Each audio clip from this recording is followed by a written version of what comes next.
ఓం మహాగణాధిపతయే నమ. ఓం గురుభ్యో నమ. ఓం శ్రీమాత్రే నమ.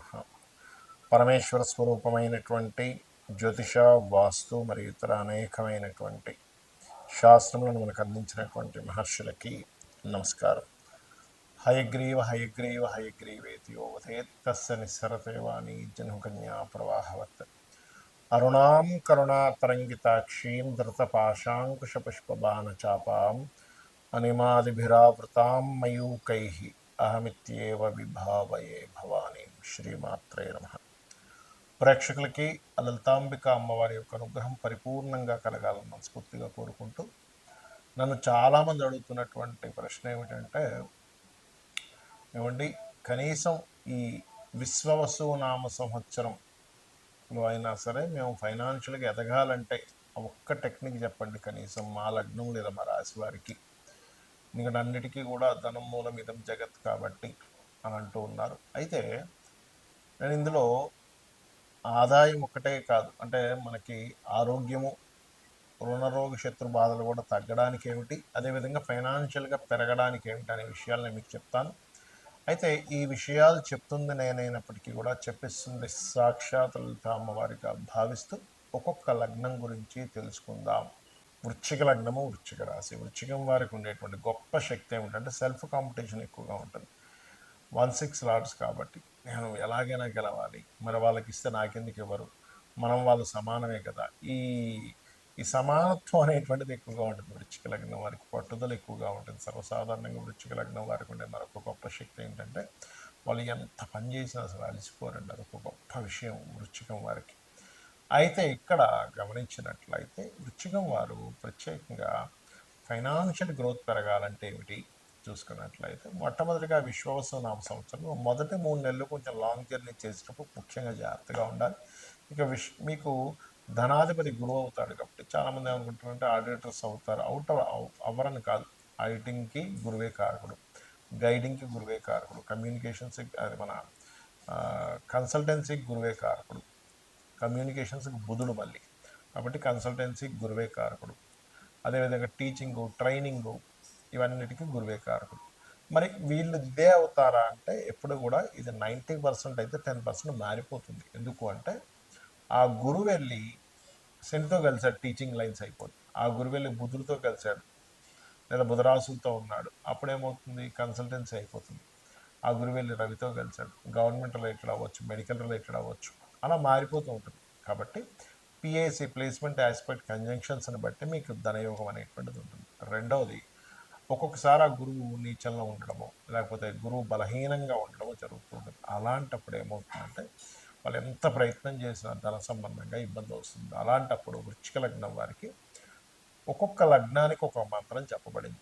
ఈ ఫలానా నామస్మరణ, దీనికి ఏమీ ఖర్చు అవ్వదు, మీకు రూపాయి ఖర్చు అవ్వకుండా చక్కగా కూర్చొని నామస్మరణ చేస్తూ మీ ప్రయత్నం మీరు కనుక చేస్తున్నట్లయితే ఖచ్చితంగా ఫైనాన్షియల్ గ్రోత్ ఉంటుంది. ఏమిటది, ఏం చేయాలి అంటే ఓం లక్ష్మీ నరసింహస్వామి అయి నమ, గుర్తుపెట్టుకోండి.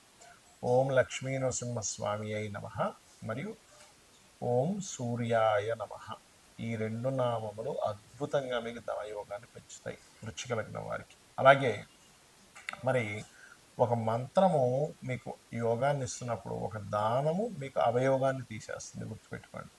మరి ఏమిటండి, ఏ దానం చేయాలి అంటే బొబ్బర్లు, ముఖ్యంగా బొబ్బర్లని 1 కేజీ బొబ్బర్లు, తెలుపు రంగు వస్త్రము కలిపి దానంగా ఇవ్వాలి. అలాగే నువ్వులు, తెల్ల నువ్వులు ఇవ్వచ్చు, నల్ల నువ్వులు ఇవ్వాలంటూ లేదు, తెల్ల నువ్వులు, నీలం రంగు వస్త్రము. అయితే ఇక్కడ చాలామందికి ఏంటంటే ఏమంటే నువ్వులు తీసుకునేవాళ్ళు లేరు, ఏం చేయాలి, గోవు పెట్టాలని అడుగుతుంటారు. గోవులకి నువ్వులు పెట్టకండి దయచేసి. గోవులకి చక్కగా మీరు ఆ యొక్క బెల్లము, దేశీవాలి గోవుకు పిడికెడు బెల్లం పెట్టి తినిపించండి. భక్తి శ్రద్ధలతో అమ్మ అనేటువంటి భావనతో, అమ్మవారు ఉంది అనేటువంటి గోవే అమ్మవారు అనేటువంటి భావనతో తినిపించండి. అదే రకంగా బొబ్బర్ల ప్రదేశంలో తీపి చపాతీలు పెట్టవచ్చు. ఇలా కనుక చేసినట్లయితే మీకు ధనయోగం అనేటువంటిది యాక్టివ్ అవ్వడం జరుగుతుంది. కాకపోతే నిత్యము చేయాలి మంత్రాన్ని రోజు. వీటితో పాటు చేయవలసినటువంటి కొన్ని విధి విధానాలు ఏమిటి అంటే, మీరు ఓం సంపత్కరీ సమారూఢ సింధుర వ్రజసేవితాయై నమ, అదేవిధంగా ఓం ధర్మాధ్యక్ష ధనాధ్యక్ష ధన ధాన్య వివర్ధిని నమ. ఈ మంత్రం మోస్ట్ పవర్ఫుల్ ఫైనాన్షియల్ గ్రోత్కి. మీరు అనుకోవచ్చు ఏమండి మరి నేను ఈ మంత్రాన్ని ఏ పని చేయకుండా ఏ వ్యాపారం చేయకుండా ఇంట్లో కూర్చొని చేసుకుంటే వస్తుందా? నేను ఒక మాట చెప్తాను. ఈ మంత్రం చేయగానే ఫస్ట్ మీకు ఇంట్లో కూర్చోబుద్ధి కాదు. ఈ మంత్రానికి ఉన్నటువంటి ఎలాంటిదంటే ఎలాంటి పవర్ అంటే, ఇప్పుడు చూడండి, మిమ్మల్ని ఎవరైనా రోషంగా ఒక మాట అన్నారు, నువ్వు ఎందుకు పనికిరావు అది ఇది అని. కొడుకు ఏం చేస్తాడు, ఇంట్లోంచి బయటికి వెళ్ళిపోతాడు ఫస్ట్. ఇంట్లో అలా సైలెంట్గా కూర్చోడు, ఎందుకు ఆ మాటల ద్వారా మీకు ఆ చలనం కలిగింది. లేదా కొంతమంది మీతో ఛాలెంజ్ చేస్తారు, నువ్వు ఈ పని చేయలేవని. ఎందుకు చేయలేనని చెప్పి చేస్తారు. అంటే ఏమిటి, ఒక మాటకి ఒక ఎనర్జీని, ఒక ఉద్రేకం వచ్చేలాగో, ఒక కోపం వచ్చేలాగో, ఒక పట్టుదల వచ్చేలాగో ఎలా ఉంటుందో, కొన్ని అక్షరాలకి, అందులో ముఖ్యంగా లలితా సహస్రనామాల్లో చూడ్డానికి నామంలాగా అనిపించేటువంటి దానికి మీ ఆలోచన విధానాలు ఇంట్లో కూర్చొని ఇవ్వదు. గుర్తుపెట్టుకోండి. నేనేం చేయాలి, ఏ తపన, నేను ఎట్లా ఏ ఏ బిజినెస్ చేస్తే బాగుంటుంది, ఏ వ్యాపారం చేస్తే బాగుంటుంది అనేటువంటి ఒక చక్కటి ఆలోచన మీకు ఇచ్చేలా చేసి రైట్ రూట్లోకి వెళ్ళేలాగా చేస్తుంది ఆ మంత్రం. అప్పుడేంటి, సరే నేను పలానా కోర్స్ చేయాలి, ఇవాళ రేపు డిమాండ్ దీనికి ఉంది కాబట్టి చేస్తాను అనే దాంట్లో వెళ్తుంది. అలాగే మరొక విషయం ఏంటంటే, ఎప్పుడు కూడా ఇప్పుడు నేను చెప్పినటువంటి సాధన ఒక ఎత్తు అయితే, మీ పర్సనల్ చార్ట్లో ఏ మహాదశ నడుస్తుంది, ఆ మహాదశ ఎటువంటి రూపంలో ధనయోగాన్ని ఇస్తుంది అనేది మీ పర్సనల్ చార్ట్లో చూసుకోవాలి. అదేవిధంగా మీ ధనాధిపతి ఎవరు అసలు, మేషం నుంచి మీనం వరకు 12 రకాలుగా ఉంటుంది. మేషానికి శుక్రుడైతే, మిథున వృషభానికి మన మిథున రాశి అధిపతి అయినటువంటి బుధుడు అవుతాడు, మిథునానికి చంద్రుడు అవుతాడు, కర్కాటకానికి రవి అవుతాడు ధనాధిపతి. ఆ ధనాధిపతి ఒక్కరైతే ఆ ధనాన్ని యాక్టివ్ చేసేవాళ్ళు, డియాక్టివ్ చేసేవాళ్ళు పర్సనల్ చార్ట్ పరంగా వేరువేరుగా ఉంటాయి. బట్ ఒకటే గుర్తుపెట్టుకోండి, మీరు మీ జాతకం ఎలాగున్నా కూడా నేను ఇందాక చెప్పినటువంటి ఆ 2 మంత్రాలు అద్భుతమైన ఫలితాలు ఇస్తాయి. ఇక రెండో విషయం, మీకు దగ్గరలో గోశాల కనుక ఉన్నట్లయితే, అందులోని ముఖ్యంగా దేశీవాలి గోవులు ఉన్నట్లయితే అక్కడికి వెళ్ళి చక్కగా తేనె పూసినటువంటి చపాతీలు, అంటే చపాతీలు ఎక్కడ కూడా నూనెలో వేయకుండా, నూనె పోసి కాల్చకుండా 3 చపాతీలు తీసుకుని దాన్ని చక్కగా భక్తి శ్రద్ధలతో, నిజంగా అమ్మవారికి నా స్వయంగా నా చేతితో తినిపిస్తున్నాను అనేటువంటి భావనతో గోవుకు తినిపించండి. తినిపించేటప్పుడు నేను ఇందాక చెప్పినటువంటి మంత్రాన్ని ఓం సంపత్కరీ సమారూఢ సింధుర వ్రజ సేవితాయ నమః. ఇంకొంతమందికి బాగా గొడవలు ఉంటాయి, అంటే సంపాదన అంటేనే అసలు అదో పెద్ద యుద్ధంలాగా అలా ఉంటుంది. అలాంటి వారు చేయవలసింది ఏమిటంటే, అది ఎవరికి ఉంటుంది అంటే సర్వసాధారణంగా కుజుల్లో శని కానీ శనిలో కుజుడు కానీ నడిచేటప్పుడు, పర్టికులర్గా కుజమహర్దశలు నడుస్తూ కుజమహర్దశ కుజుడు పాడైనప్పుడు, శని మహర్దశలు నడుస్తూ శని బాగా పాడైనప్పుడు ఏమవుద్దంటే, అసలు రోజు గడవడమే ఒక పెద్ద యుద్ధంలా ఉంటుంది.